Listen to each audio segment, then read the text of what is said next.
I just say a couple of words. I think you all know who Peter Marino is, but he is certainly one of the most distinguished interior designers and architects of our day, and a major collector in a great many fields. He worked, as you may know, with Andy Warhol, and has a substantial collection of post-war art, but his passion to a certain degree is the sculptor Lalanne, and of which he has, I think, an astonishing number. I'm not even going to dare to say the number. And also French ceramics of the late 19th century, particularly of Théodore Deck, and of which an enormous volume has just been published recently. The other thing I should say is that he and I spoke about the exhibition, but we've only corresponded very briefly by email. He is not even certain what the subject is today. It really is going to be totally spontaneous. And the subject... he promised I needed no prep time. Yes, otherwise I wouldn't have gotten it. But I thought what I would do is to simply point out that he and I basically are in the same business. We're in the business of dealing with high-end things. His are for sale, mine are not. We're in the business of promoting them. We're in the business of displaying them. We're in the business of, quote-unquote, selling them in a certain way by making them look as attractive as possible. We're in the business of looking at the architecture, the spaces, and the light. And what I thought I would say is, taking as a point of departure, your great flagship stores, whether it be, I don't know, Chanel, Armani, Dior, Vuitton, Prada, Bulgari, is there anything you haven't done? But perhaps you might want to say, had it ever occurred to you that in fact, when you're designing, you're also a museum designer? You in fact designing the museum is because he did the Tom Hill Foundation Museum, which he did for the display of art. It's funny because I did the Porcelain Museum in Dresden, and I was shocked when I got a phone. It's a funny story about the Dresden. It was Dr. Martin Roth. He was the culture minister of Germany. And Germany had just reunited. They had East and West, and there were big problems in the East. They didn't have much money, and they didn't have much manufacturing. They didn't have much of anything, but Dresden had the largest and best porcelain collection in the world. There's not even a close second. Augustus the Strong had collected 23,000 pieces, which I like obsession. I like obsessive compulsive behavior. Love Augustus the Strong. And there's a funny story, actually, if I can go on for a second, when Martin Roth called me in a very heavy German accent, and he went, "This is Martin Roth, and we want you to design a museum." And I have a friend I went to college with who talks like that to tease me, and I said, "Alan, I don't have time for this." I really don't, what do you want? And he said, "What do I want? I'm calling for a museum." And I'm like, "Alan," I said, "I have 20 seconds. I have Mr. So-and-so waiting for me. What is it?" There was a long silence. And he said, "Well, we want you to design a museum." And I actually was so astounded. I said, "Who the hell is this?" And he said, "Dr. Martin Roth." Anyway, it was very funny. Because I was very flattered that they'd asked us to make the Porcelain Museum in Dresden. I hope you all get to see it. And I was curious. I said to him, "Why are you calling me?" At that point, the capital was still in Bonn. It hadn't yet moved to Berlin. And I said, "I'm just curious. There are millions of architects in the world. Many in the room are architects." And I said, "Why are you calling me?" And he said, "Well, you're known for very good presentations." He said, it's really funny, he said, my wife said, have you ever seen how he displays a Chanel handbag? and I sort of went, and he said, well, by and large, porcelain is quite unloved. So the bad news is we have like the lowest attendance of any museum in the world. You know, they had not even 9,000 people for Augustus's collection, which really is earth-shaking. You know, it's in its beauty. Which New Yorkers had a chance to see in part in the exhibition at the Met of the Wonders, which just closed, with a great many loans from the Grünes-Gewölbe, the Green Vaults of Dresden. But on the issue of Dresden, it's interesting because you feel very much concentrated and are in love with light, daylight. You've been quoting it saying darkness is for sex. And the Green Vaults, of course, is vaults, and it hasn't got daylight. So what kind of a challenge was it for you? I'm for showing things. I really like light, and I don't read all these things. I got into this retail gig because of Barney's in the 1980s. We were the first one to make a department store that had natural light from the windows.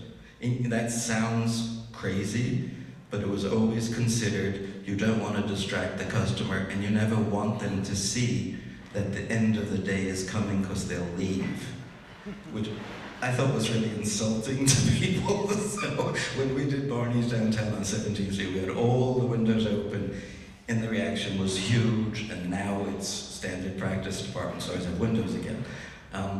But for artwork, it's interesting.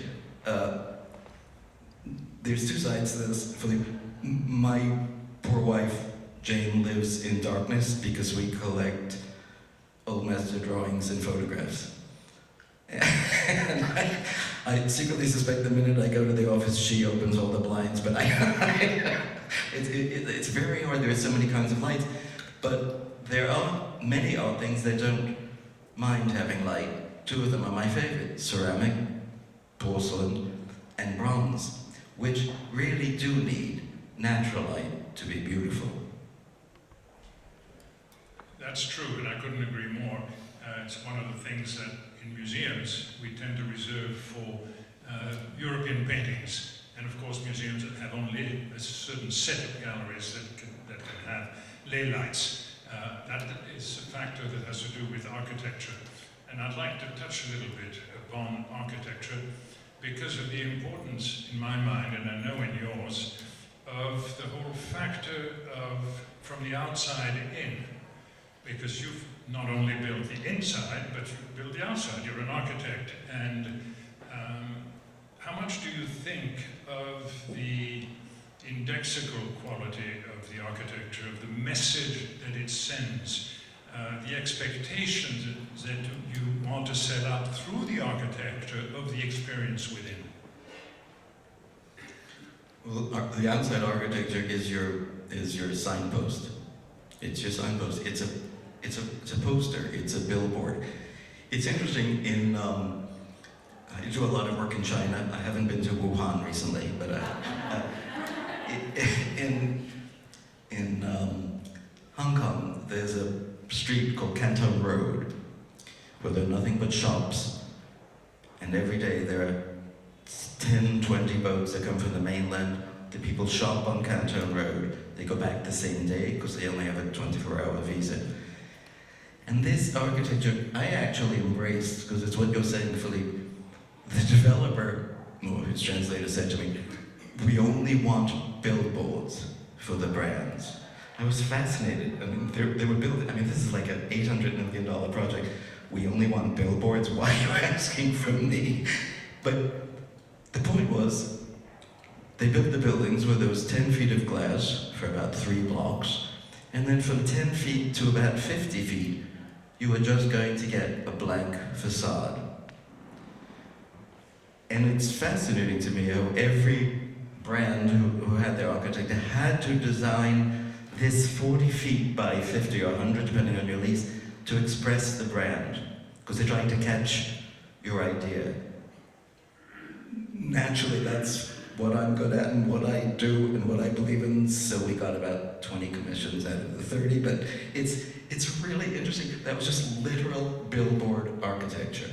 But when I do like Chanel on 57th, I'm really proud the black and white tower, everybody knows Chanel. We almost didn't even put a sign on it because we don't have to. And it's the same for Dior when I just smothered it with Toile de Jouy. You don't really need a sign. And Fendi on 57th Street with Travertine, you kind of got Rome really strong.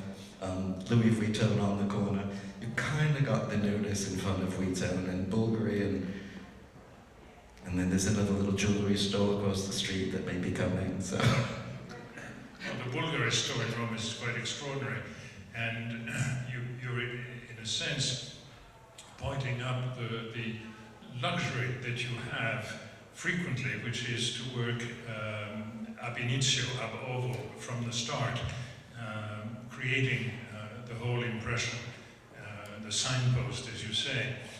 But I'd love to hear you on some museum architecture, much of which, and I'm not talking about museums like the Metropolitan Museum of Art, or even the Frick, with their grand neoclassical, neo-Renaissance facades, that of course make you anticipate, and especially with stairs that you climb, it's an uplifting experience, both physically and then spiritually and mentally. But so many museums today tend to negate, in fact, the experience within, tend to be, shall we say, self-reflective, to be kind of an architect's ego. Are you talking about Bilbao? Well, why don't we? Do you wish to, or is it too much on the record? This is being recorded. Do I even dare ask you about the new Morgan Library? No. No.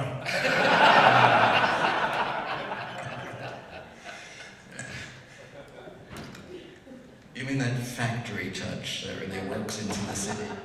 Well, I mean the transformation of what used to be an experience coming in from the street into Morgan's house. One felt like a guest, one today feels very much like a visitor, and the entire atrium contains no art, but it has a very good shop and a restaurant. It's a curious way of introducing the wares, so to speak, the high-end wares that you present. You have expressed yourself actually about the way in which you also view the spatial experience of a customer, this time not a visitor, although many, many of your flagship stores are visited by people who are simply ogling, looking, and have no intention of buying. So you have visitors as well, but you've got certain theories on the best way in which to promote the goods that are for sale. Yeah, I always like to approach everything from a humanistic point of view, and not, I mean, many architects, and they really drill it into you in architecture school, for those of you who have been there. Theory, theory, theory, theory, theory, theory, theory. And I was the first architect who publicly asked about a certain building, like, do you think that's pretty? And I was severely criticized in the press by going, that's not a valid question. I don't know why it's not, but that's what they said. And I said, I suppose it's not valid to ask if people like it either. No, that's not valid. You know, the architecture profession, the way they teach it in schools today is actually quite not humanistic, because they rebelled from Beaux-Arts. Beaux-Arts after World War II was over, and so they said, we're Brave New World, we're Brave New World. And they really didn't care too much about the customer. So it was kind of interesting. I have a very different point of view. And that was the whole thing with the porcelain museum. I said, look, the worst people, and I'm not going to offend anybody here, the worst people to design exhibits are the curators. And it's because the curators love the product so much. I mean, this wonderful, this wonderful curator, he took a teacup from Meissen, and of course he went on for an hour and 45 minutes about the beauty and the rareness and the painting, and I looked at him and I said, I'm really glad you're excited about it, it's great. You're gonna have a classroom full of kids in here, you're not, you can't go on for an hour and 45 minutes about a teacup, because all of the galleries of the museum, before I redid it, were 11 beige galleries. 11 beige galleries with hundreds of glass vitrines. I, who love porcelain, couldn't get past the second gallery. I went, enough, I'm bored, it's horrible, And they were all ecstatic over the beauty of the collection. I said, not fair, not normal. Normal people can't deal with 11 beige galleries of porcelain. It's just crazy. So we did very colorful, no two galleries are the same color, and we gave them, I want to go back to why I think curators are not the best designers, because they love their product so much. So they don't really think about the surrounding, which is when you get a good museum designer or show designer, as I think I am, I'm the one thinking about the surrounding. I know the product has been taken care of. I know when I do Chanel, the product is taken care of. I'm there to make the surrounding and the human experience better. So, with that museum, I said, you've got to have a rhythm. You've got to have 11 rooms with the same amount of porcelain each one. So what we did is, one room has porcelain from the floor to ceiling everywhere. So it's a kind of wonderful, wonderful thing. The next room has one piece of porcelain in the middle. So you can focus on it and look at it. I think Peter just made an extremely important point. The notion of the curator with his or her passion for the object, assuming somehow that every member of the public, educated, uneducated, European, Asian, otherwise, will somehow relate to that particular culture. And what is interesting about the history of museums and the history of display is, and I go back to I was the chief curator for Tom Hoving, my predecessor, in the early 1970s.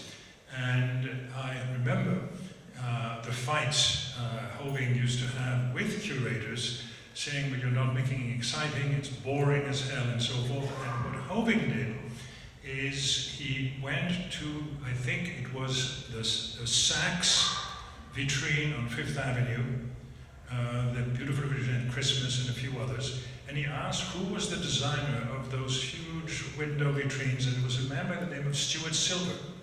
And he hired Stuart Silver away from the business of Fifth Avenue vitrines to become the head designer. There had never been a designer before. He just made my year, 2020. Did you ever know Stuart Silver? No. And Stuart came, was not exactly well received by the curators, but hired a couple of people. You had to have a graphic designer for the posters, for the labels, and literally transformed the way in which things are now displayed at the Metropolitan and most other major museums that can afford designers, and those who can't frequently actually hire freelance designers. And curators have learned to work with designers and have even learned the benefits of working with a designer who will know how to enhance an object, how to light it, where to place it. And it suddenly occurs to me a quote of yours sometime, and I'd love you to explain it because I didn't quite understand it. When you spoke about one of your stores, Flagstaff stores, you indicated that you didn't want the most expensive pieces to be in a direct line, but that they should be in bias on the side, that you wanted somehow turns, you were thinking in terms of the flow and how people moved. Well, it's more about there's a progression of understanding things like in art. If you walk in and you see the big killer, after that everything else looks secondary. So you can't really put your big flashy thing first, because then anything else looks, not as good. So I just keep stressing that even the rhythm of how you put things and the quality of what you put.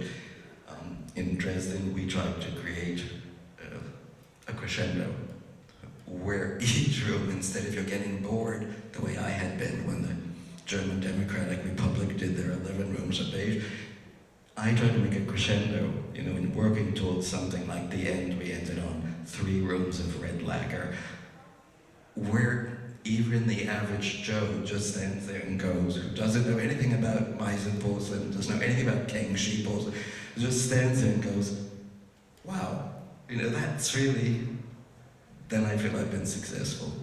Well, for those of us who can't go to Dresden every morning, we can go downtown to the Hill Foundation, and where you have Tom Hill's collection of both bronzes and contemporary art. So that is a pure installation of art.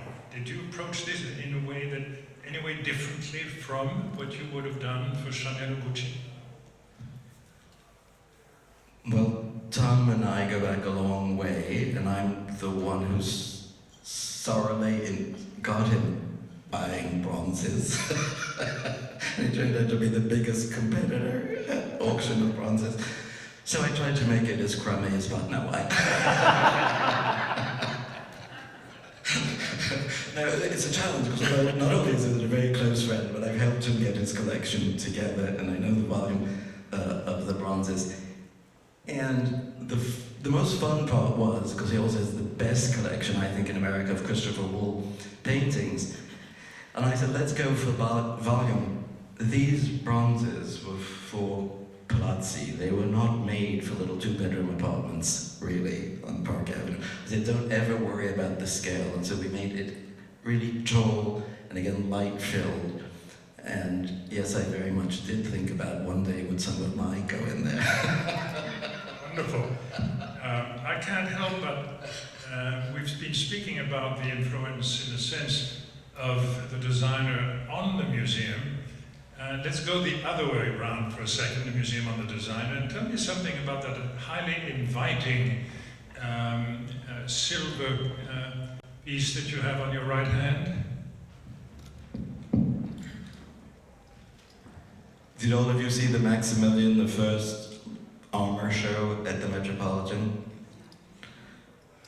The glove of Maximilian at the end of the exhibition. Very together, and he didn't say anything, and there... Philippe said, because he'd only seen my eagle rings, Peter, you've got a long way to go. He actually challenged me. So that was 2.5 months ago, and we're now full on Maximilian. Next time you see me, head to toe silver. All right, on that note, I would like to entertain 2 or 3 questions from the audience. Because this is being recorded live, and I greet the fellow viewers on Facebook, I think it is.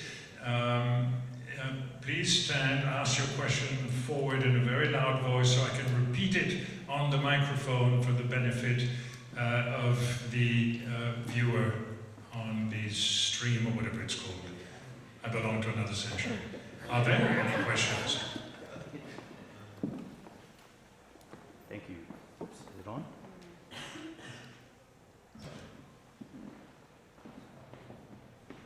This one? Yes, okay.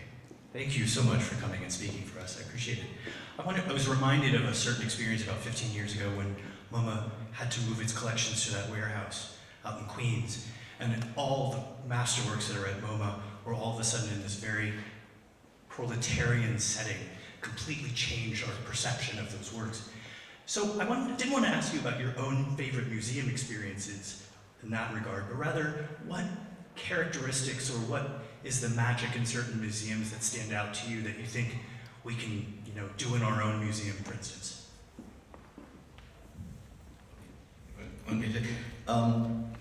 First one, nobody asked me my favorite museum. It's by far the Kimball. Sorry, Inside Outside. It's really, in modern architecture, for me, the penultimate museum. So that is because of light. And the old masters that they have in their galleries with the indirect lighting is wonderful. It's interesting how far lighting and lighting engineering has come from the 19th century, where we had central skylights and thought, well, that's really innovative. But it wasn't innovative because they did it in the Pantheon in 200 BC. So we really, so now in our century, there are incredible advances in getting natural light in indirect ways, bouncing off of things, that I think is some way that humans respond to. As I said, I think they really like light. The second thing is the use of color. When you say, what is... so Philippe knows, I had a particular problem with the bronze show, the wonderful European bronze show at the Metropolitan 7 or 8 years ago, and I loaned them. 8 of them were mine, and I, having designed the show at the Wallace Collection to put bronzes, of course I did ruby red, damask, and then I did forest green, damask, and then I ended the room on all gold. Well, I went to the Met, and the curators... I wasn't there at the time, you can say what you want. No, My successor. the curators walked me through, and they were like, they thought I was going to be like ravished because my bronzes all had pride of place. And they were very well placed in 7 grey rooms that the curators thought was really good taste. And I gotta tell you, it's not. I said the only person who could be happy here is a mouse who wants to hide. Beautifully said.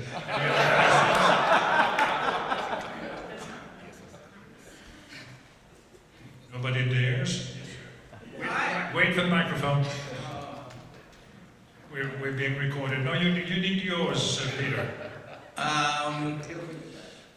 When I first came in, I saw you in the foyer. It's such a dichotomy, the way you're dressed. I was scared. I thought you were security, and now you're talking, and you're a fun, happy, regular guy. Do you ever put on a tie and jacket? Sir, I've got a tie on. I got a tie on because I thought this was fancy this morning. It's still scary. I'm frequently mistaken for security, which gets me into all sorts of places.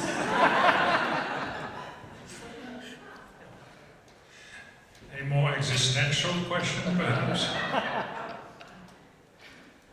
If not, I think we've exhausted pretty much the time that we were expected to speak. I thank you all for your attention. Peter, for your really charming, amusing, and fabulous response on the spot. You didn't get stuck on any questions, and I didn't expect you to be. So thank you immensely for being with us and celebrating the Hispanic Society Museum Library, which is what this is about in Spanish and Latin American art and